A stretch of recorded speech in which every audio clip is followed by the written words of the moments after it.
Bien, aquí estamos de vuelta con el matutino del país. Precisar que tenemos conexión a través del 644 en la cajita de Amazon y en el 653, ¿verdad? Que es Bebeto TV para esa comunidad que nos sigue en los Estados Unidos, en Nueva York específicamente, y en otros lugares del mundo. Y también estamos aquí en el Canal del Sol, Canal 6, y en el 75 de Altiz, y en el 108 de Claro también para Bebeto TV. Por esas diversas vías hacemos esta conexión con el matutino del país, que esta vez recibe al economista Antonio Siriaco Cruz para que nos ayude a comprender y a mejor entender la situación económica, que es bastante agravante en la República Dominicana. Buenos días, licenciado. ¿Cómo está todo? Buenos días, Francis, Rosa, Antonio Trifolio. Siriaco Y Cruz. estamos Un placer. Bienvenido. a la Caramba. disposición de ustedes. Siriaco, vamos a ver un poquito cuáles son las perspectivas desde tu punto de vista. ¿Cómo están las perspectivas de nuestra economía a propósito de un nuevo año? ¿Bajó la pobreza realmente? ¿Estará tan alta como dicen que llegará a un 5% de crecimiento? Es un dicho, un hecho de que ya desapareció un plato de la mesa del Ya con dominicano volumen, común. son No, muchas pero está bien, estoy preocupaciones. escuchando porque es importante La lluvia. la pregunta que están haciendo para Sí, responderla claro. en ese orden. ¿Y por qué no se está El traduciendo ese tema de la crecimiento? pobreza, por ejemplo, que es un tema que hay que verlo en una perspectiva en la economía dominicana de largo plazo. Si tú analizas la sociedad dominicana de los años 80, 90, 2000, es totalmente diferente a esta sociedad. Esta sociedad, quieras o no, se ha convertido, y es un esfuerzo de todos los partidos políticos, se ha convertido en una sociedad de clase media. Solamente hay que ver todo el tema del casco urbano, hay que ver toda la expansión que ha habido aquí, incluso en todo el parque vehicular. Eso implica, y no estoy hablando de un desarrollo, sino de un progreso de determinados sectores que se van expandiendo. Y evidentemente la pobreza hoy en día en la República Dominicana es mucho menor que hace 10 años. Por ejemplo, en el año 2019 la pobreza en la República Dominicana rondaba, según la metodología oficial del Ministerio de Economía, era un 20%. Había disminuido, venía de un 30% y hasta de un 50%. Y disminuyó, viene la pandemia. La pandemia que implicó una caída, obviamente, de la actividad económica, mucha gente quedó desempleada, y como la pobreza tiene que ver también con los niveles de ingreso, entonces la pobreza sube a un 27%. Datos oficiales. Luego entonces se da la pandemia y poco a poco hay un proceso de reactivación de la economía mundial, y la pobreza, según datos oficiales, es un 24%. Cuando tú analizas eso en un contexto regional, incluso hasta mundial, la República Dominicana no es de los países que tienen mayores niveles de pobreza.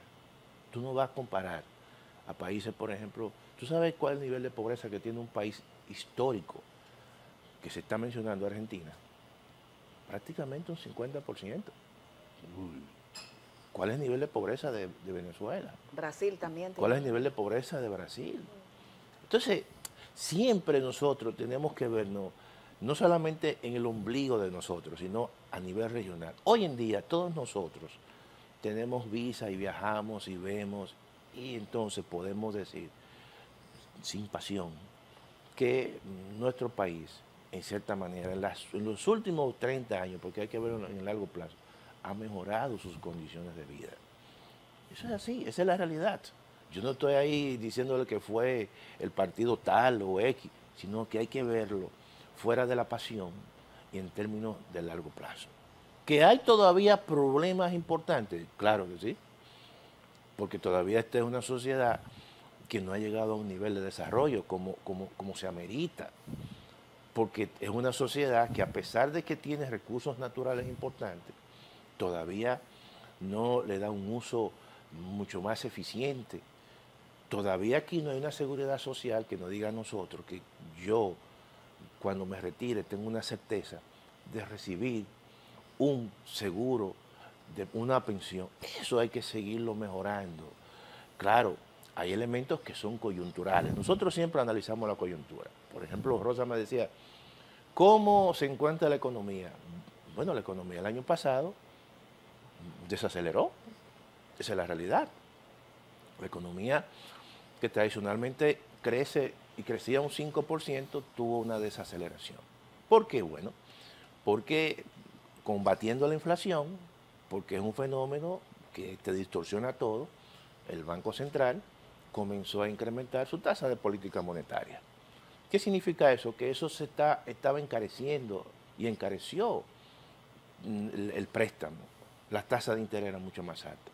Y todos nosotros, de una forma u otra, nuestros hijos, que muchos de ellos son emprendedores, cuando iban a un banco o van a un banco, se encontraban con tasas de interés mucho más altas. Pero todo eso se hizo a costa de que la inflación había que disminuirla. Eso desaceleró el crecimiento de la economía dominicana. No es una catástrofe, pero desaceleró. Si tú siempre te has acostumbrado a tener un crecimiento alto y de repente eso baja a la mitad, entonces la gente dice, bueno, mira, se resiente un tanto la actividad económica. Pero también hay otros elementos que ayudaron mínimamente a mantener el consumo en la República Dominicana. Si bien es cierto que la inversión privada disminuyó, el consumo privado disminuyó y la economía terminó el año pasado con un crecimiento de 2.5, no es menos cierto que aquí hay elementos que nos han ayudado en los últimos años, como es el caso de las remesas. Pero llegará a un 5% como lo pronostica el gobierno. Entonces, ahí voy. Frente a un año electoral. Entonces, ahí voy, Rosa. Cada año los gobiernos hacen un pronóstico. Por ejemplo, el año pasado, el gobierno estableció en su marco macroeconómico, en el presupuesto, un pronóstico de un 5%. Pero hay cosas que tú no controlas. Hay cosas que tú dices, mira, hoy yo puedo proyectar, pero hay un entorno que tú no sabes qué puede ocurrir. Nadie sabía el año pasado que iba a irrumpir el conflicto Israel-Palestina. Eso no estaba escrito a principios del año 2023. Pero surge eso. Y eso entonces afecta la economía dominicana. Mira, el año pasado hubo el tema que combatió el gobierno fue la inflación. Al final del año pasado terminó en 3.57. Convergió por debajo del 4. Están dadas las condiciones para que la economía, siempre y cuando el entorno internacional no lo altere, pueda estar creciendo este año entre un 4 en el peor de los casos y un 5% en el mejor de los casos. Ya.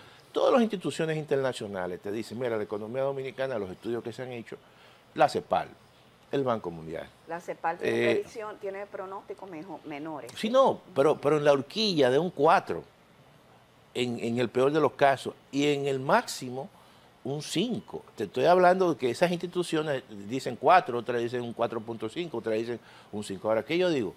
Hay riesgos. Antonio Siriaco dice, hay riesgos. Perfecto. Pero vamos a ver la economía día a día. Lo que está pasando en el Mar Rojo y todo ese entorno afecta a la República Dominicana, afecta al mundo.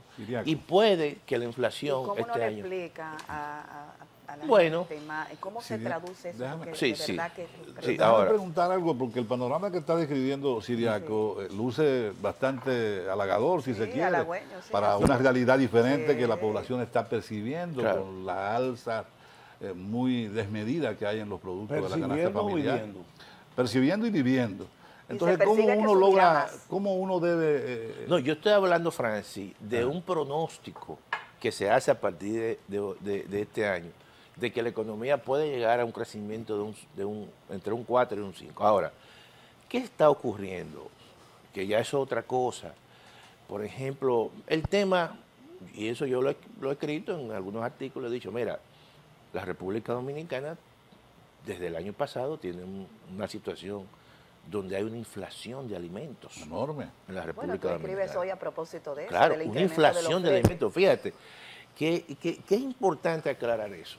El Banco Central nos dice a nosotros, mira, la inflación promedio fue 3.57, pero cuando hablamos de inflación promedio, es el promedio del comportamiento de los precios de 364 bienes y servicios.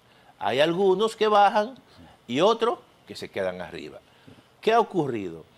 Que el grupo de alimentos y bebidas no alcohólicas, que es donde está el arroz, la habichuela, está el pollo, ese grupo no ha convergido tan rápido a ese 4%, todavía está un poco alto.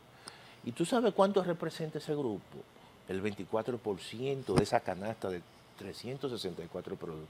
Eso significa que cuando yo voy al supermercado, ustedes van al supermercado, ustedes sienten que todavía esos niveles de precios están altos, porque eso es lo que compramos en su gran mayoría. Pero tú dices todavía, como si ha habido algún nivel de mejoría. Realmente... No, porque ha venido disminuyendo. Yo escribí, pero lentamente. Dime un producto que haya disminuido. Yo soy amo de casa. El crecimiento, porque una cosa es el nivel que está alto y otra cosa que han venido cediendo, que no. Por ejemplo, un producto que ha fluctuado mucho, pero puede ser a un nivel muy alto, es el precio, por ejemplo, del pollo. ¿Es así? Es así. O el precio del arroz, que son los dos productos que mayor ponderación. El arroz sí es caro, ¿eh? Pero está todavía a 30. ¿A 30? Sí, dependiendo del arroz. Hay arroz regular, hay arroz tipo superior, hay arroz tipo el super selecto, hay selecto, todo eso. Hay una gama. Pero lo que estoy diciendo, que los precios de esos bienes y servicios no han convergido tan rápido hacia la baja como otros que no tienen esa alta ponderación. Entonces, eso se da y por eso la gente tiene diferentes formas de sentir. Otro elemento es que aquí tiene que haber un incremento de salario. Porque si los precios no bajan o si los precios están altos y los salarios están frisados de hace 2 años o 3 años, entonces... Pero es que las alzas de salarios nunca compensan, Ciriaco. Sí, nunca. Pero hay que tener cuidado. Tú no puedes... Pero y tú no puedes... Pero tú no puedes dejar... de salarios sí, es una vía. pero tú no puedes dejar que los salarios se frisen y que los precios sigan aumentando porque la brecha es muy grande. Exacto. Tú lo que tienes... ¿Qué hacen los incrementos de salario? Que cierran un poco la brecha, pero no es que nunca alcanzan el incremento de precio que se da. No le pueden caer arriba. Entonces, y eso es así. Hasta la prima del dólar está tentando contra los intereses de los consumidores.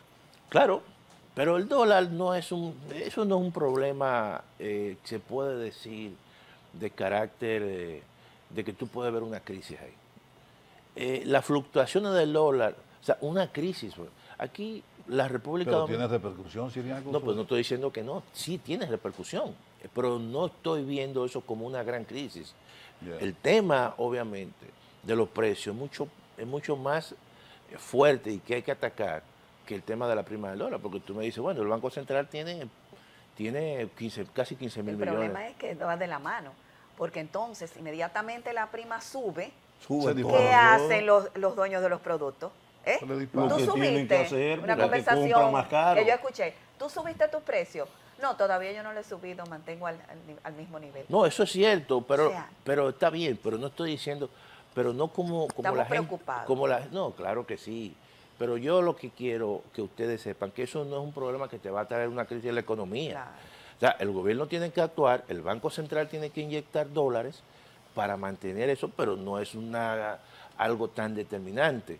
Y yo sí veo que el problema de los precios, el problema de la inflación, de alimentos, eso sí hay que atacarlo, porque eso sí no ha convergido. Y de eso, aquí muchas veces la gente no entiende que los mercados, por ejemplo, se comportan distintos. Ahí, el plátano, por ejemplo, ¿cuánto se le paga al productor? El plátano está casi a 30 pesos, pero ¿cuánto recibe un productor? Como 2 pesos, 3 pesos. Y todo se queda en la cadena de intermediación. Entonces hay que atacarlo eso. Pero ¿y entonces? No, claro, es un problema que hay que atacarlo, que las políticas públicas del gobierno tienen que atacar eso. Porque es así. Tú tienes ahí que eso pasa por cuántas manos. Entonces eso es un problema. Ahí debe intervenir el gobierno, porque es inconcebible que al agricultor se le pague un plátano a 2 o 3 pesos, entonces uno tenga que comprarlo aquí a 30 pesos. A 30 pesos. Entonces eso es abusivo. Profesor. Y además eso perjudica al productor y también perjudica al consumidor. ¿A quién beneficia eso? Profesor, mire, usted comprenderá que a veces cuando uno no es ducho en la materia económica, ¿usted es ducho? Comienza uno a pensar en curiosidades y hasta se convierte uno en capcioso. Y ese no es el interés mío. Usted sabe que entre los sociólogos y los economistas hay un problema serio, que ustedes son muy matemáticos. Nosotros somos más, como que vamos al terreno. Ambas son ciencias sociales. Usted, por ejemplo, me dice, hay un crecimiento extraordinario, que yo cada vez que oigo eso... No he dicho extraordinario. Hay crecimiento, no, de una clase media pujante. Mire, es verdad que hay muchos vehículos que se han comprado, pero hay muchos vehículos que están como si estuvieran donde el dealer. En el caso mío, yo tengo una jipeta y cómo yo la uso. Y para los fines del economista, es un indicador de que hay un avance. Sí. Pero realmente yo no le estoy dando el uso debido a algo que compré con mucho sacrificio y que después no puedo sostener en términos de consumo. Entonces, uno siempre ha dicho, le enseñan a uno en la academia, que una variable repercute en otra y eso crea, ¿verdad? Claro. Entonces, la pobreza ha bajado, ¿verdad? Significativamente. No, la pobreza todavía está por encima. Ay, Pedro. Mire, ahora aumentaron los apagones. Eso es parte también del problema.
Bien, aquí de vuelta con la entrevista que desgraciadamente fue interrumpida abruptamente por un apagón que también ha retornado. No, es un reflejo de que hay muchas cosas que están aumentando y otras disminuyendo.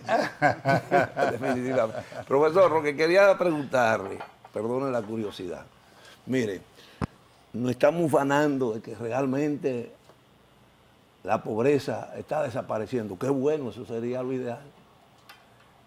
Y yo decía que una variable le enseñan a uno en la academia, implica una repercusión en otra, y de ahí se genera toda una problemática general. Efecto mariposa se denomina. Volvió otra vez los apagones, estamos en el aire. Sí, bueno, estamos en el aire. Entonces, mire una cosa, vamos a aceptar como bueno y válido que hay una reducción de la pobreza en el país. ¿Y por qué han aumentado la migración? Cada día hay un yolero agarrado con una cantidad de dominicanos y de acuerdo a los estudios de mercado, porque aquí solamente quieren coger unos porcentajes, lo que hablan de los candidatos. Pero también se estudia otras variables. Por ejemplo, el número de personas que tiene deseo de retirarse de este país, lamentablemente, es ya bastante significativo. ¿Y por qué vamos a retirarnos de la abundancia? Porque donde uno está bien se queda. Mira, te voy a poner el siguiente ejemplo. ¿Tú sabes cuál ha sido el país que más ha sido exitoso en los últimos 10 años en la reducción de la pobreza en el mundo? China.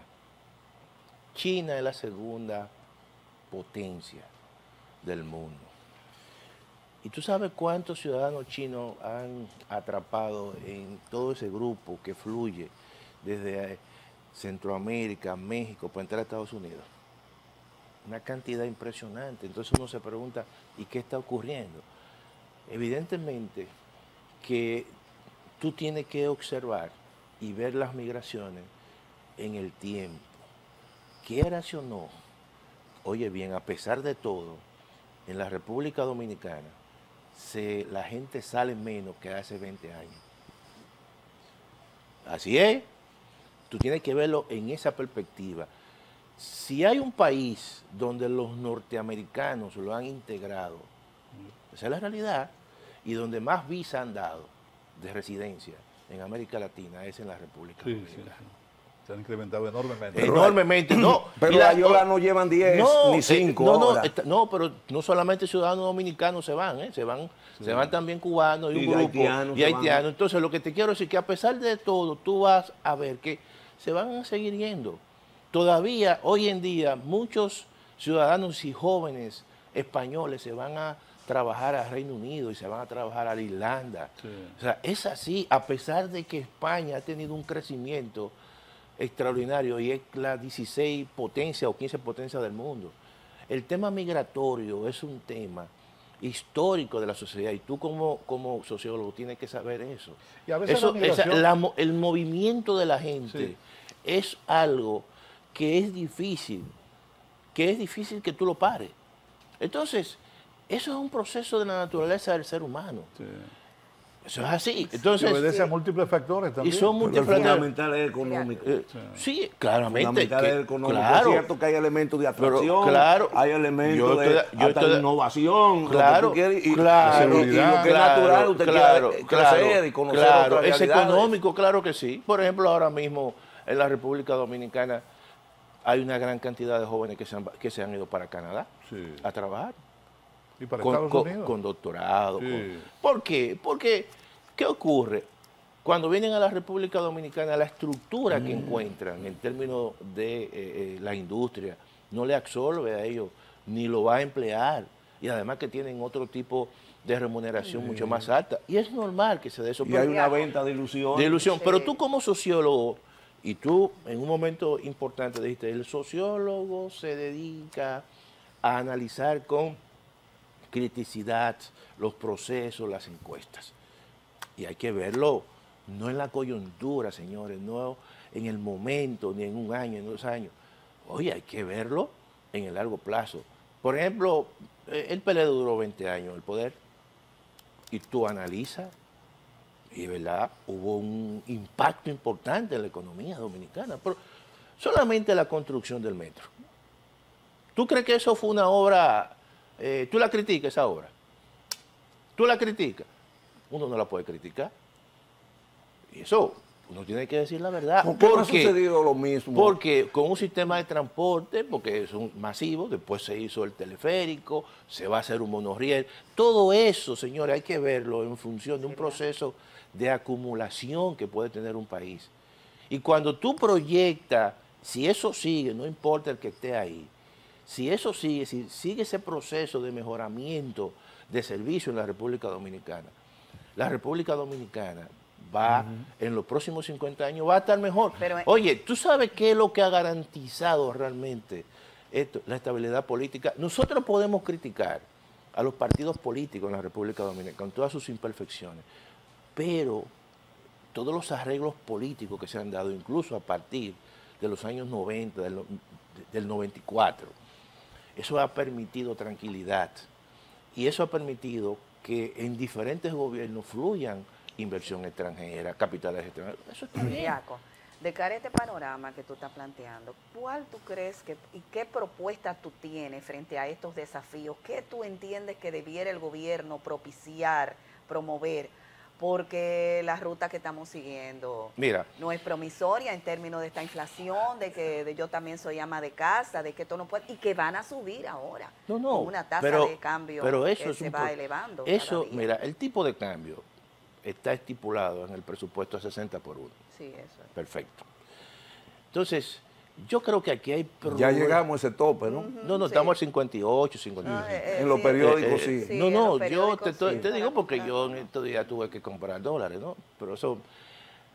Pero mira, yo creo que aquí hay problemas. Para pagar la tarjeta. Sí, no, claro. Yo digo que está ese precio para pagar la tarjeta, pero cuando... Aquí hay problemas que hay que atacarlos, que son problemas históricos, que son problemas mucho más acuciantes que los problemas coyunturales. Por ejemplo, ¿tú crees que es posible que aquí todavía existan apagones? Que se han incrementado. El que acaba de registrarse aquí. ¿Y tú crees que ese es un problema de ahora o del año pasado? Es un problema desde incluso cuando uno lee desde el famoso amigo y aparece Julio Sauri. Entonces, es un problema de más de 50 años. Y da pena que hoy en día, por ejemplo, tú tengas que destinar del presupuesto nacional 1.200 millones de dólares solamente para hacerle transferencia a instituciones que tienen problemas de déficit. Tú sabes lo que tú puedes hacer con 1.200 millones de dólares en un año y tú lo estás destinando a un subsidio. Entonces, es un tema que hay que atacar. Son los problemas estructurales. Yo me concentro en los problemas estructurales. ¿Tú crees que el tema incluso de la deuda pública, todavía, que es cierto que la calificadora de riesgo te dicen la República Dominicana, pero, ojo, el problema de la República Dominicana es que todos los años tiene que dedicar alrededor del 3.6% al pago de intereses de la deuda. Eso es mucho mayor que la inversión que hace el gobierno. Eso es lo que dicen, eso es lo que dicen en el campo dominicano. No, porque la deuda al final, la deuda hay que pagarla, pero el problema de la deuda, mira, la deuda no es mala per se. Tú tomas prestado, yo tomo prestado. Si ese dinero que tú tomas prestado, tú compras una casa, ese pasivo tú lo transformas en un activo. Claro. Eso no es problema. Ahí es que está el si problema. tú tomas prestado y tú dices, vamos a hacer carreteras, vamos a expandir un proyecto, al final ese proyecto te genera los recursos para tú pagar los intereses. Eso no es el problema. Claro. El problema viene cuando ese endeudamiento tú no lo usas o pagas intereses o cuando tú no lo usas de manera eficiente. Como por ejemplo 100 millones para el programa Supérate, para reforzarlo. Yo ese tipo de deuda no la asumo, porque tú tienes que tener un criterio para eso. Tú tienes que tener un criterio en el sentido de que tú digas, mira, la deuda sencillamente es para proyectos de inversión. Y eso es importante, tener esos criterios, porque eso es parte, evidentemente, de los elementos que te van a impulsar a ti a un mayor crecimiento, a un mayor desarrollo. Quiero decir lo siguiente, que no es lo mismo crecer que desarrollarse. Así es. ¿Tú entiendes? No es lo mismo. Por eso digo, la coyuntura es el crecimiento. Y es importante que tú crezcas, porque cuando tú creces el pastel se hace más grande y luego entonces tú tienes que hacer políticas públicas para tú redistribuir. Pero el desarrollo implica un esfuerzo mayor, implica políticas públicas mucho más de fondo, que te mejoren los servicios a largo plazo, que te mejore la seguridad social. Y eso, oye bien, eso se consigue sobre la base de un esfuerzo consensuado. Oye, consensuado, que el Estado tenga recursos suficientes. No es cierto que el Estado dominicano, teniendo un déficit de un 3, 3.1, 3.2 y todos los años tomando deuda para cerrar eso, no tiene la capacidad para invertir todos los recursos. Tarde o temprano, aquí el Estado hay que dotarlo de recursos. ¿Cómo? Hay que hacer una reforma fiscal. Y vamos para allá. Y eso es importante, porque le va a dotar los recursos. Y vamos para allá, Ciriaco, porque se habla mucho de una reforma fiscal. Pero ¿sabe la gente realmente lo que representa una reforma fiscal? Porque inmediatamente lo asociamos a más impuestos. Entonces, no necesariamente tiene que ser así. Pero entonces el gobierno que quiere mayores ingresos, ¿a dónde va? A quien le provee los ingresos siempre, que es la clase media, el jamón del sándwich y los comercios de clase media. Yo no sé cómo usted se pregunta que si sabe el pueblo que una reforma. Exactamente, entonces. Pero Rosa María, mira. Porque si no lo sabe, lo ha vivido muy bien. Exactamente. Con mucha gratitud. A eso es que le están oyendo. Exactamente. Pero Rosa María, ¿tú sabes por qué la gente le rehúye a la reforma fiscal? Sí. Por ejemplo, cuando tú vas a Europa, que todos nosotros nos gusta ir a Europa, que nuestros hijos van a Europa, que nuestras hijas cuando van allí estudian y se casan con un europeo, pagan muchos impuestos. El problema no es que tú pagues muchos impuestos, el problema es que te lo devuelvan con servicio.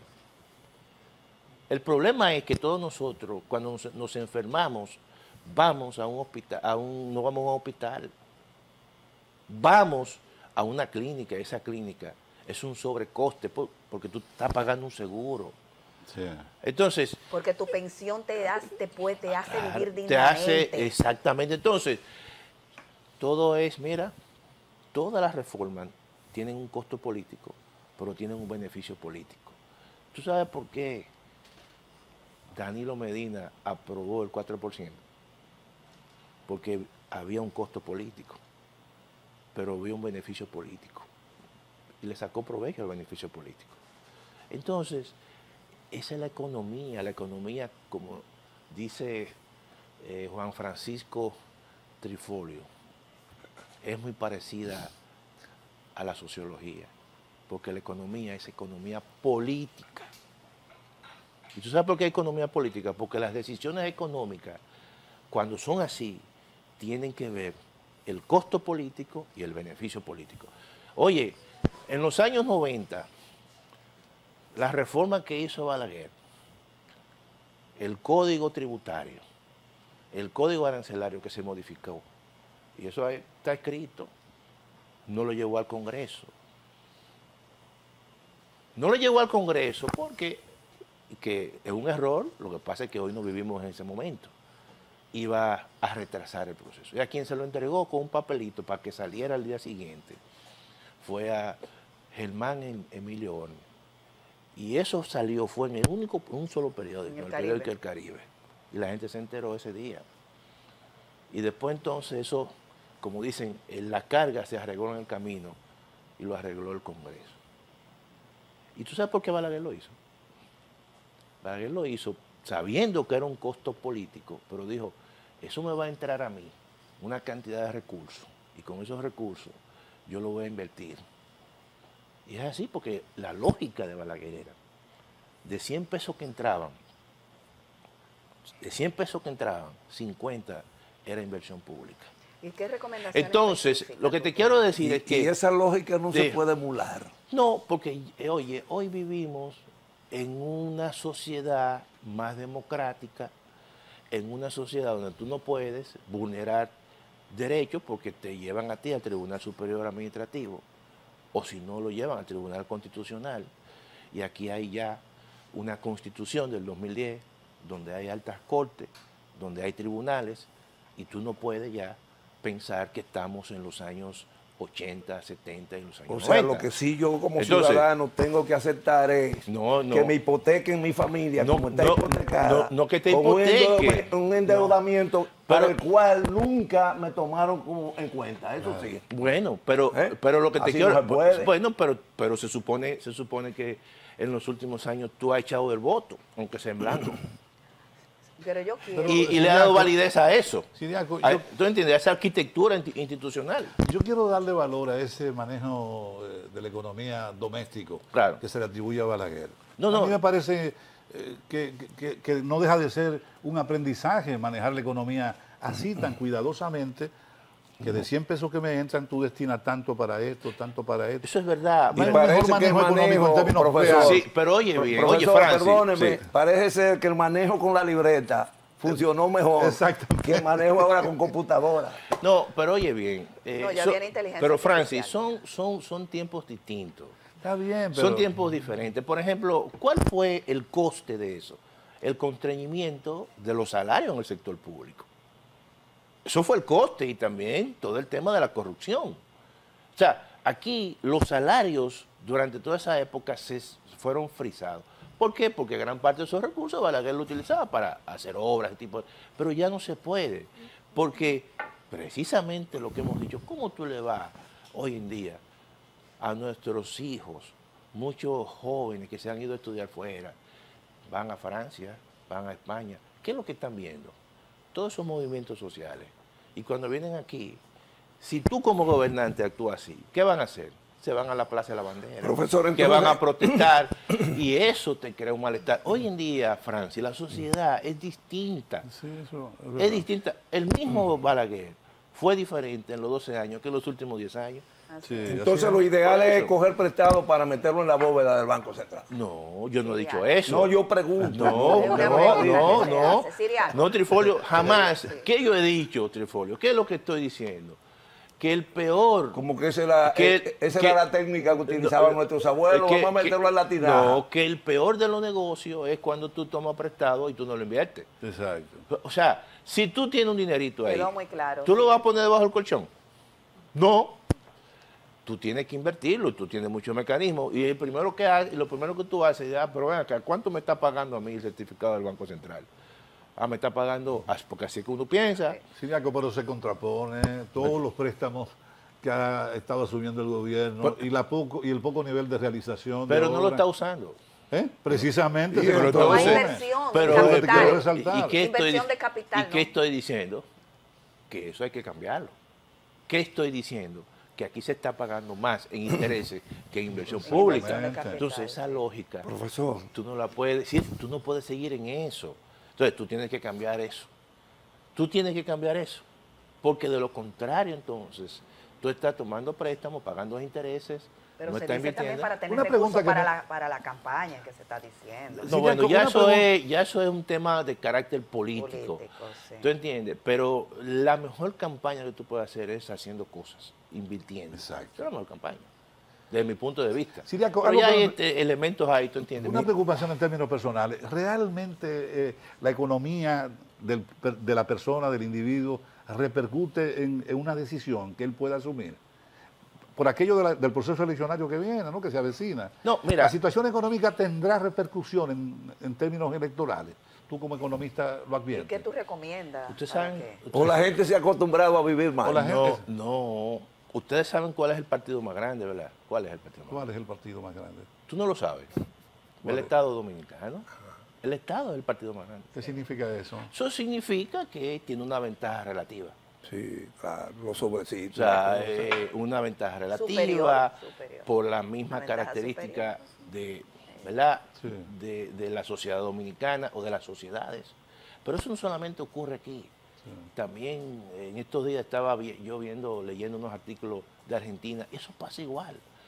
Realmente el Estado siempre tiene una ventaja en España, precisamente en el tema eleccionario que hubo, que Pedro Sánchez sale en las encuestas abajo. Sin embargo, el Estado español usaba recursos que tenía, y comenzaba a abrir programas sociales, y todo eso le da una ventaja comparativa a aquel que está en el Y la misma simbología de la autoridad que representa, no es lo mismo que el presidente vaya. Ahora, si el presidente va en carro público, que no se estira mucho en este país, el presidente va en el mismo vehículo a hacer su campaña, con la gasolina del pueblo dominicano. Entonces, y con un reguilete de... No nos perdamos en eso. Esa es la realidad y ustedes lo saben. Eso, pero si va solo no es lo mismo. Esa es la realidad. Ahora, ¿qué te digo? La sociedad dominicana y nuestra democracia es una democracia ya con cierto nivel de madurez. Los procesos electorales ya no te van a alterar a ti situaciones económicas. Aquí hubo una suspensión de elecciones en el 2020. ¿Y qué pasó? Nada. Porque tú tienes ya institucionalmente instituciones que se encargan. Tú tienes la Junta Central Electoral, el Tribunal Superior Electoral. Esas instituciones ya, de una forma u otra, se han consolidado. Tú tienes... ¿Qué ocurrió en el año 1994? Bueno, aquí, cuando ocurrieran elecciones en esos tiempos, había el temor que la gente pensaba mucho en el fraude, pero ahora no. Y eso no va a alterar, oye bien, el comportamiento de la actividad económica. La República Dominicana, y cuando yo digo eso, señores, no vean la coyuntura, eso es un proceso acumulativo. La República Dominicana es el segundo país en el Caribe de mayor recepción de inversión extranjera. Siriaco, y eso no es ahora, eso no se fue ahora, ni al año pasado, eso ha sido un proceso de construcción. Siriaco, gracias por acompañarnos. Yo creo que tú nos has dejado un estado anímico bastante halagador, bastante promisorio. Paradójicamente, por otro lado, también bastante deprimente. Un momentito, por favor. Perdóneme que las dos preguntitas que tienen respuesta, me imagino muy rápida, de manera muy concisa. Usted hizo mención de quién ha impulsado, ¿verdad?, lo que es el denominado desarrollo de la clase media. ¿Usted se arriesgaría a decir quién es el papá de la clase media dominicana? ¿Balaguer o Leonel Fernández? No. Eso por un lado. Y por otro lado, con frecuencia yo oigo decir que me da la impresión que es una irresponsabilidad, pero probablemente yo esté equivocado. todo está bien, que es lo que he visto en este conversatorio, todo está fenomenal, hay algunas limitaciones, pero aquí estamos en un paraíso, prácticamente. Perdónenme que yo lo defina así. Lo que pasa es que el dominicano es muy dado a quejarse. Entonces el problema no es resolver el problema económico, es resolver el estado mental del dominicano, la queja, para que no se queje mucho. ¿A usted qué le parece eso? Mira, el dominicano es muy racional. No estoy siendo irónico. No, el dominicano es, a diferencia de como tú lo ves, muy racional. Y en segundo lugar, déjame decirte, eso está medido. Eso hay que decirlo, yo no tengo problema, ni tengo tampoco ningún elemento que tengo por qué defender a alguien. Pero eso está medido. Donde realmente hubo un crecimiento importante de la clase media fue en el periodo, se inicia con el periodo del doctor Leonel Fernández. Eso está medido. Que ha seguido, obviamente, pero tiene una cuota importante en ese periodo. Gracias, licenciado. No queremos ser discriminatorios. Sí, sí, Rosa. A Rosa María que haga la última porque pregunta. ellos quedaron muy satisfechos, pero yo quedé insatisfecha, porque yo quiero que tú les recomiendes. Les reitero, yo quedé muy preocupado. Bueno, pues preocupada e insatisfecha porque deseo que tú nos plantees rápidamente qué tú recomendarías ahora mismo, en este año electoral, para ver que de forma que se traduzca en... Vamos a esperar que sea director de Hacienda. Yo realmente, como director de yo siempre me he preocupado por ser un académico. Como académico. Y todo mi esfuerzo seguirán hacia allá, porque eso te da independencia. Y como amo de casa también. Sí, claro, y porque yo voy al supermercado también, y yo soy que hago las compras en el supermercado. Pero yo sí creo que, obviamente, este año hay dos cosas. Cuidar y darle seguimiento al entorno internacional, a lo que está ocurriendo. Y en segundo lugar, internamente, yo creo que el gobierno tiene que invertir más inversión pública. La inversión pública no puede ser un 2%. La inversión pública en un país como la República Dominicana mínimamente tiene que estar entre 3.5 y un 4%. Eso le va a dar una capacidad, obviamente, de creación de riqueza, incrementa la capacidad productiva del país y además genera encadenamiento con el sector privado. Y eso yo creo que en el corto plazo, este año, hay que enfatizar más en la inversión pública. Bueno, pues muchas gracias al licenciado Antonio Siriaco Cruz por habernos acompañado en la mañana de hoy. A ustedes. Gracias, economista prestigioso, destacado, con el que tenemos una vinculación personal. Usted tiene un venenito ahí que usted tiene que controlarse. ¿Cómo así? Por favor. Eso de que Hacienda, ¿por qué usted sacó? No, porque Rosa María además, el profesor que nos haga recomendaciones como economista. Que nos haga recomendaciones. No, yo dije Hacienda, pero puede ser en el Banco Central, puede ser en cualquier puesto de alta. ¿El Banco Central? Bueno, es un economista brillante. El Banco Central como muchas instrumento gracias. de política monetaria. Gracias, Francis, Rosa, Juan Francisco, gracias a ti por estar. Trifolio. Hacemos una pequeña pausa, tenemos otros invitados con los cuales vamos a compartir en los próximos minutos. Este es el Matutino del País por el Canal 6, no se muevan.